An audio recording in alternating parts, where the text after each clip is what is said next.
8.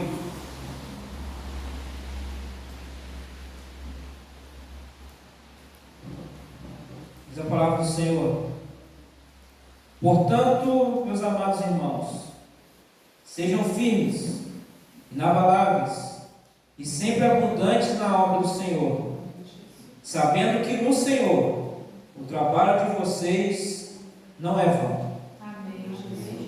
Pai, essa é a sua palavra. Palavra viva, palavra eficaz, palavra da verdade. Que no nome de Jesus, sua palavra encontre morada nos nossos corações e que ela produza o resultado que essa sempre vier nessa noite. Em nome de Jesus. Amém. Pode sentar, meus irmãos.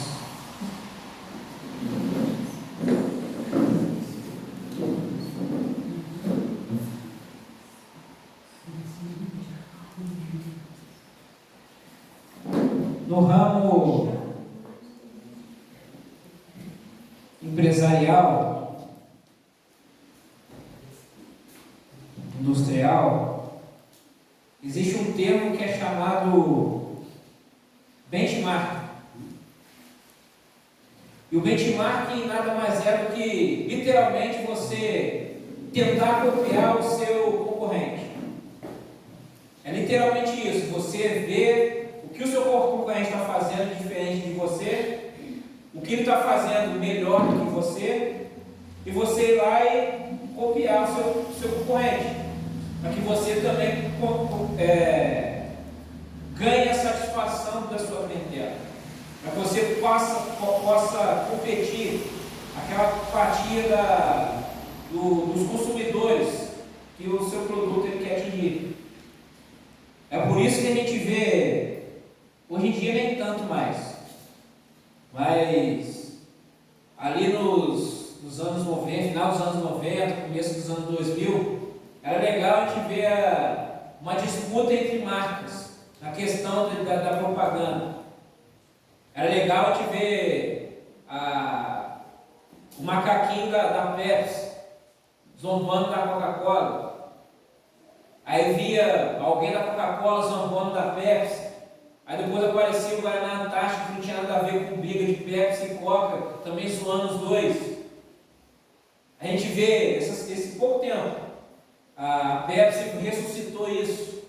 Fez uma propaganda lá com aquele urso branco, o urso polar, que é o símbolo da Coca-Cola. Raptou o urso branco, fez um teste cego no urso, para ele provar uma Coca e uma Pepsi, para ver qual que ele gostava, qual que ele preferia. E o urso, com os olhos vendados, escolheu a Pepsi. E o urso entrou em depressão. E ali a Pepsi dando aquela cutucadinha na Coca. Benchmark. Fazendo marketing mais agressivo, marketing para fazer com que as pessoas criem uma simpatia pela sua marca. Um olhando para o outro, um olhando para as virtudes, para aquilo que o outro está fazendo. E no nosso meio isso é comum também, só que a gente não chama isso de benchmark. Afinal de contas, nós não somos empresas, nós não somos concorrentes, ou pelo menos não deveríamos ser. É comum nós olharmos para o irmão, olhar para a irmã, olhar para o ministro, olhar para o pastor, olhar para o funcionamento de uma igreja, de uma determinada denominação, e olhar aqueles elementos e buscar uma inspiração. Olhar para aquilo que ele está fazendo, olhar para os frutos do seu ministério e ali buscar uma inspiração para você mesmo. Você olhar e ver, nossa, ele está fazendo tal coisa, eu vou fazer também isso. Olha, estou caminhando nessa direção e está dando certo, vamos caminhar também nessa direção para que talvez também dê certo. Se está dando certo lá, vai dar certo aqui. Só que no reino de Deus,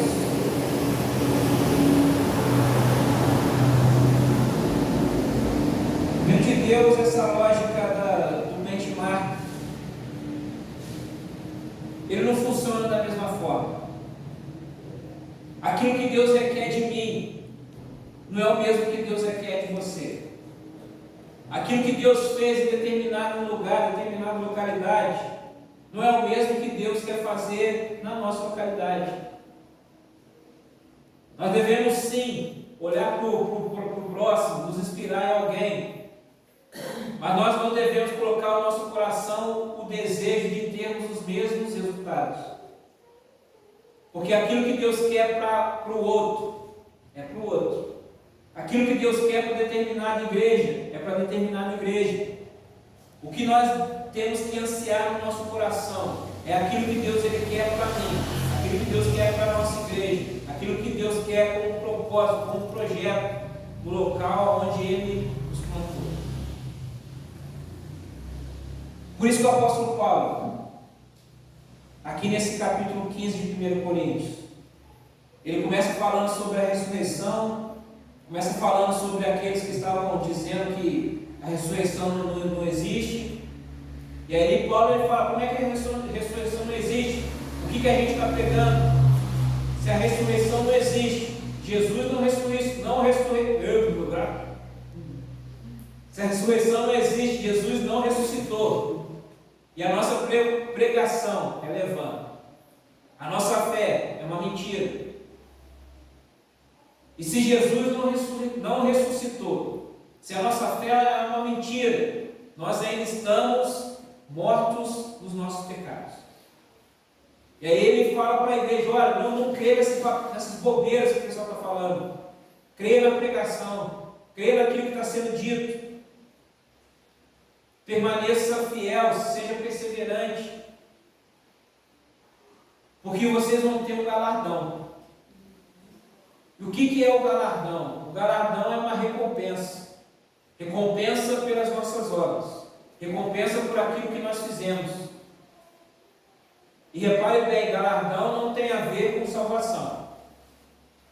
São coisas distintas. A salvação não é por obras. A salvação é pela graça. A salvação é você crer com o seu coração em Cristo Jesus. Confessar com sua boca e declarar que Ele é o Senhor. Isso leva você à salvação. Não tem nada a ver com uma ação sua, uma obra sua. Mas o galardão que você vai receber na eternidade, aí sim tem a ver com aquilo que você fez. Com o seu grau de obediência ao Senhor. E aí vem aquela questão da comparação. Nós queremos olhar para o que o outro está fazendo, nós queremos olhar para o ministério ao lado, nós queremos nos comparar com pessoas. E se nós fôssemos comparar pessoas, a gente pode fazer uma comparação primeiro entre Pedro e Estevão. Pedro, no começo de tudo, Pedro foi lá, fez uma pregação. Na primeira pregação de Pedro, 3.000 pessoas se converteram. Você imagina ser pregador. É o sonho dourado de qualquer pregador, o sonho de ouro de qualquer pregador. Servir, se deixar ser usado pelo Espírito Santo, ir lá pregar com autoridade, com poder, com verdade.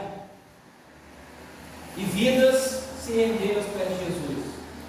É o sonho de todo pregador. Todo pregador vive para isso. Todo pregador se alegra com isso. Aí você imagina a sua primeira pregação, 3.000 pessoas se convertendo. Que começo! Começo lindo, começo promissor. Aí você imagina Estevão ouvindo essa história. Caramba, primeira pregação de Pedro, 3.000 pessoas se converteram. Ele chegou lá na porta do templo, falou para o paralítico: eu não tenho ouro nem prata, mas o que eu tenho eu te dou. Em nome de Jesus, levanta e anda. O cara levantou, o cara andou, carregou a cama, deixou ser paralítico. Imagina Estevão vendo os outros discípulos também, fazendo prodígios, milagres, maravilhas. Pessoas vindo aos pés do Senhor Jesus através da pregação ousada, das manifestações de poder dos discípulos. E aquilo entrando no coração de Estevão. Ele dizendo: vai ser assim comigo. Eu também ouvi essa palavra da fé. Eu também entreguei a minha vida para Jesus. Eu também sou cheio do Espírito Santo. Eu também estou revestido desse mesmo poder. Quando chegar a minha vez, as pessoas também vão se converter. Os enfermos vão ser curados. As maravilhas do Senhor, as manifestações de poder vindo do alto, elas acontecerão. Imagina ali na cabeça de Estevão já os sonhos, ele maquinando os planos. Só que aí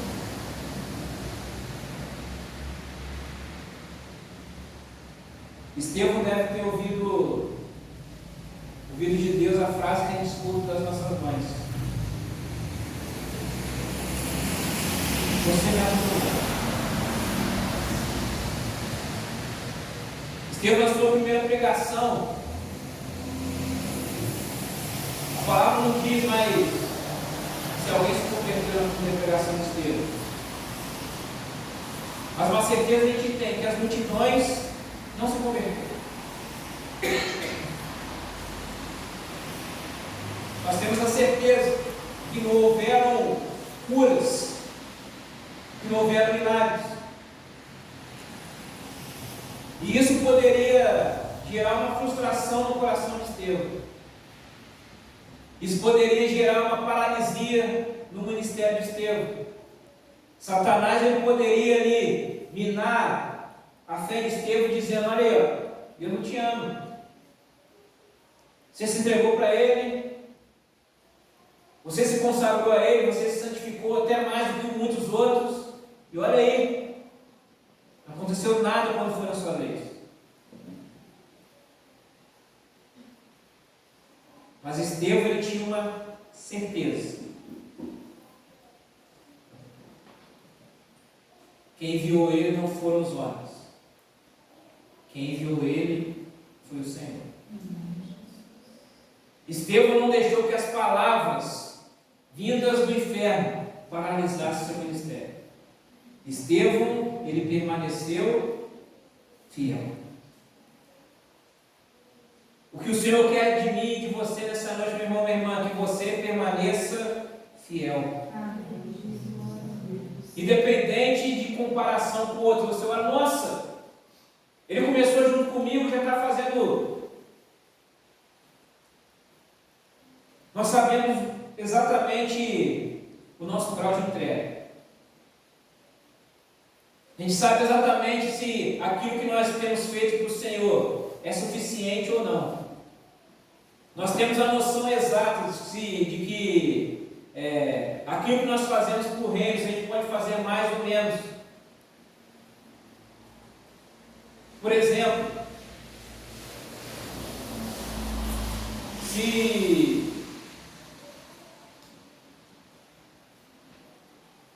se houver um movimento em prol de um ato missionário, onde nós vamos levantar uma oferta em prol de uma ação missionária,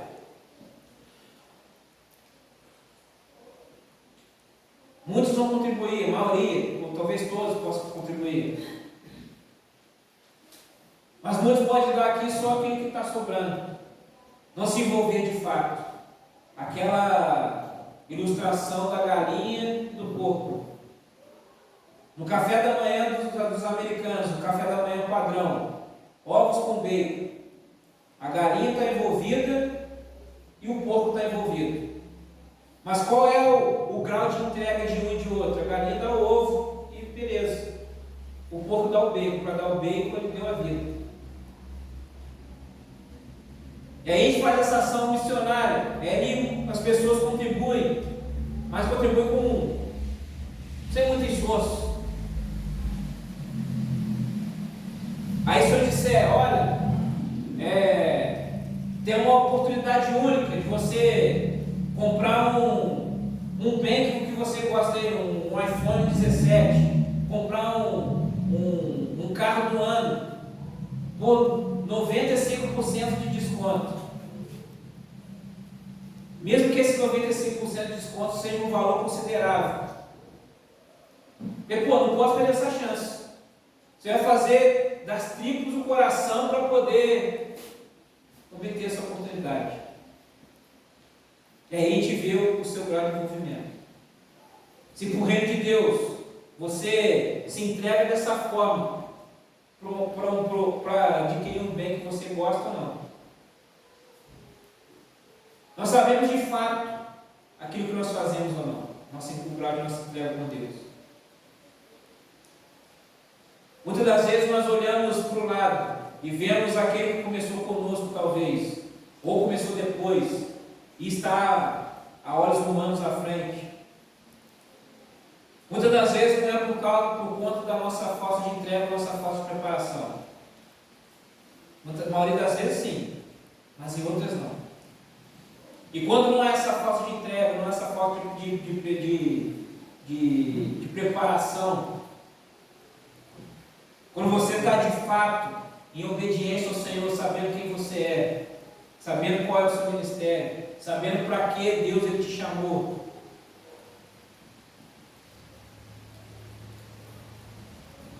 os resultados podem não ser os aplausos, mas talvez para você, ao invés de aplausos, tenham as perseguições. Ao invés da aceitação, podem vir as pedras. John Wesley, quando ele se converteu de fato, quando ele começou seu ministério lá na Inglaterra, todos os dias John Wesley era espancado, era apedrejado. E chegou um momento que ele ficou 3 dias sem ninguém hostilizar, sem ninguém bater nele. Ele foi para Deus e falou: Deus, será que eu estou em pecado? Será que a minha mensagem não é mais uma mensagem dentro do Senhor? Porque já tem 3 dias que ninguém me bate, tem 3 dias que eu não sou hostilizado, tem 3 dias que minha vida está indo em paz. E no momento que ele está questionando isso, alguém vai lá e arremessa o tijolo na cabeça dele. E ele agradece ao Senhor: obrigado. E agora eu sei que eu permaneço fiel aos seus caminhos. Eu permaneço em obediência. Mas fala, o cara é maluco. Era porque ele sabia para que Deus tinha chamado ele. Ele sabia que a mensagem dele era tão chocante, tão impactante, que as pessoas ou olhariam para aquela mensagem e se deixariam ser transformados, como muitos foram, ou o confronto com o pecado, por conta da mensagem que ele pregava, ia gerar revolta nas pessoas, e elas iam para cima dele para tentar matá-lo. Por que mataram Jesus? Deus, porque era propósito de Deus, claro que era. Mas o que ofendeu as pessoas era que Jesus ele era a perfeição. Os religiosos olhavam para Jesus e falavam: a gente tinha que ser igual a ele, mas ser igual a ele é muito difícil, vamos matar ele. E matando, a gente não tem a régua lá em cima, a gente pode continuar vivendo da maneira que a gente sempre viveu. Quando Estevão estava ali, ajoelhado, permanecendo fiel naquilo que Deus tinha mandado ele fazer, o que Estevão colheu foram pedras que o levaram à morte. O que Deus tinha para Pedro era um ministério apostólico, onde ele ia pregar esse evangelho para os judeus. Mas o que Deus tinha para Estevão era um título, vamos colocar assim, de ser o primeiro mártir, a primeira pessoa a morrer por conta do evangelho. Pedro viu 3.000 pessoas, Pedro viu milagres, Pedro viu pessoas sendo transformadas, mas o que Estevão viu foram as pedras. E quando ele olhou para o alto, o que ele viu foram os céus abertos. O que Estevão viu foi o trono de Deus. O que Estevão viu foi Jesus Cristo de pé. Em nenhum lugar da Bíblia se fala de Jesus no trono de pé. Sempre que faz a referência no trono de Deus, fala, aquele que está assentado à destra do Pai. Está sempre sentado. Por quê? Porque ele está reinando. Tem que estar sentado, não tem que estar de pé. Está sentado reinando. Mas para receber Estevão nos céus, Jesus estava de pé. Mas falando, mas como? Olha aqui, Pedro pregou 3.000 pessoas, aconteceu um monte de coisa. Ele foi morto, ele foi apedrejado, ninguém se converteu. Mas ele foi fiel. Ele foi obediente àquilo que o Senhor tinha na vida dele. E o maior engano é achar que aquilo que nós fazemos para o Senhor, mesmo que seja para poucas pessoas, é inútil. Por isso que nós lemos esse texto. Portanto, meus amados irmãos, sejam firmes, inabaláveis e sempre abundantes na obra do Senhor, sabendo que no Senhor o trabalho de vocês não é vão. Parece que você olhando para Estevão, o fato de ele ter sido fiel a Deus foi em vão. Morreu à toa, não aconteceu nada, ninguém se converteu, não teve milagre nenhum. Morreu à toa, viveu à toa. Mas a palavra fala que enquanto ele estava sendo ali apedrejado, enquanto ele estava orando pelas pessoas, Senhor, não nos impute esse pecado, existia uma pessoa que estava ali observando. E essa pessoa se chama Paulo de Tarso. Aquele que era o grande perseguidor, o terror da igreja, no começo da igreja. Paulo estava ali vendo tudo, consentindo com tudo. Mas ver Estevão sendo apedrejado, ver Estevão sendo morto, orando para aqueles que o apedrejavam, perdoando aqueles que o apedrejavam,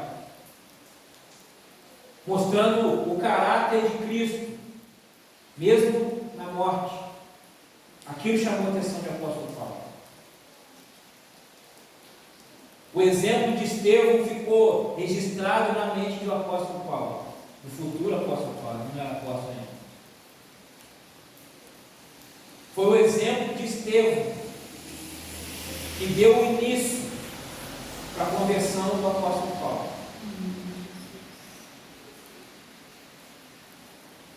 E quem foi o apóstolo Paulo? Foi só o cara que escreveu 70% do Novo Testamento. Foi só o cara que foi chamado para ser o apóstolo dos gentios. Seu evangelho chegou até nós. Foi porque Deus levantou o apóstolo Paulo. Porque se dependesse dos 12, ia ficar só ali em Jerusalém, só ali entre os judeus. Mas Deus levantou o apóstolo Paulo para levar esse evangelho para aqueles que não eram judeus. E por isso o evangelho chegou até nós. Se você é salvo, se você encontrou Cristo, se você teve a oportunidade de ouvir a voz do Senhor por causa da obediência do apóstolo Paulo. Aí você pensa, então Paulo ele é maior que Estevão. Não. Que se não fosse Estevão, não haveria apóstolo Paulo. O seu trabalho não é vão no Senhor. Amém, Jesus. Ah, mas eu estou fazendo isso aqui, ninguém está vendo. Você acha que não. Mas você não sabe a obra completa. Talvez uma ação sua aqui que alguém de relance passou e viu você fazendo, vai ser uma inspiração para que ele no futuro possa ser alguém que tenha números. Mas foi a sua ação, o seu exemplo, que promoveu a transformação. Amém. Tem um amigo meu, hoje ele está em Brasília.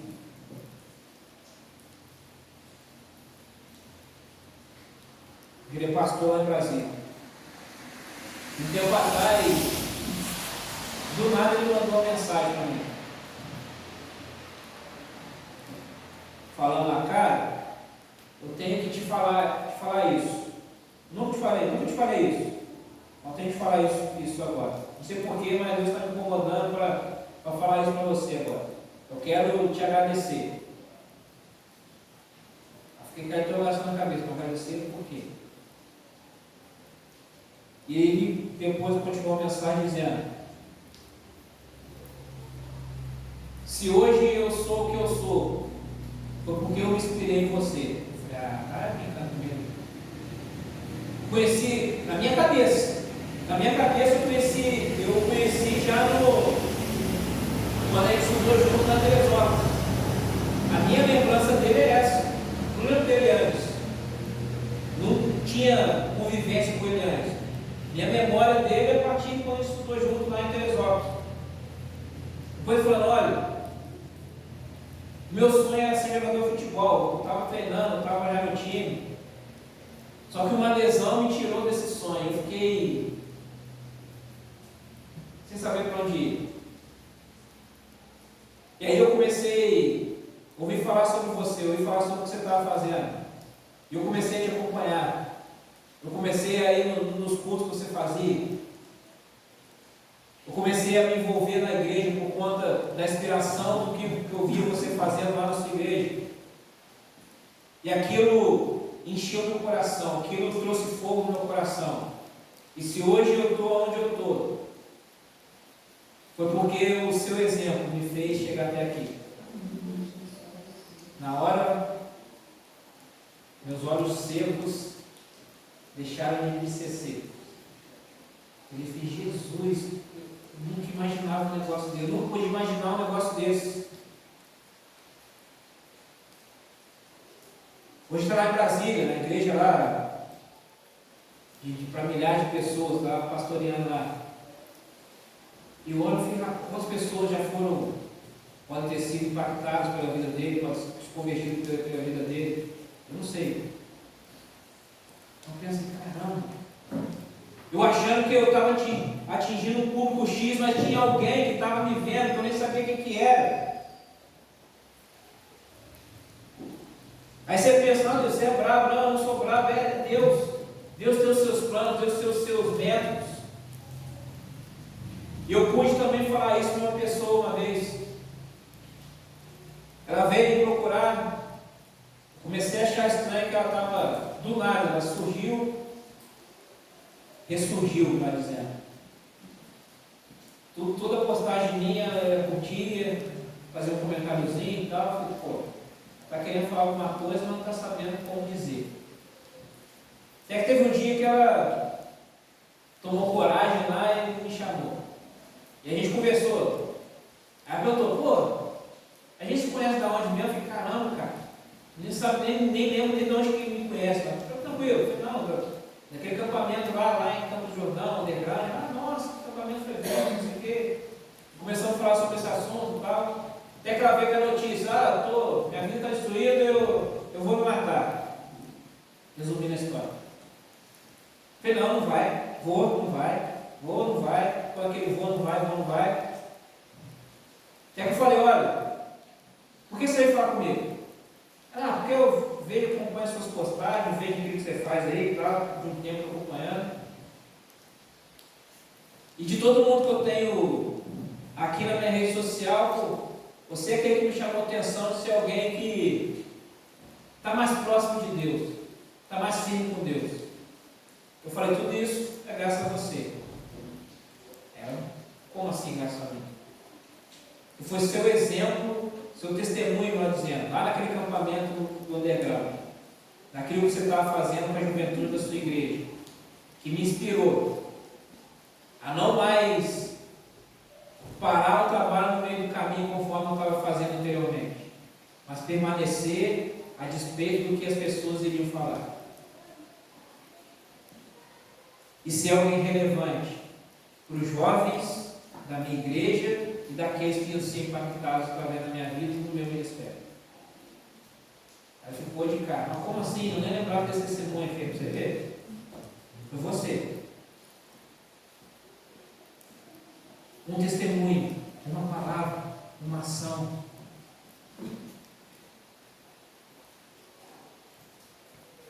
Sejam firmes, inabaláveis, sempre abundantes na obra do Senhor, sabendo que no Senhor o trabalho de vocês não é vão.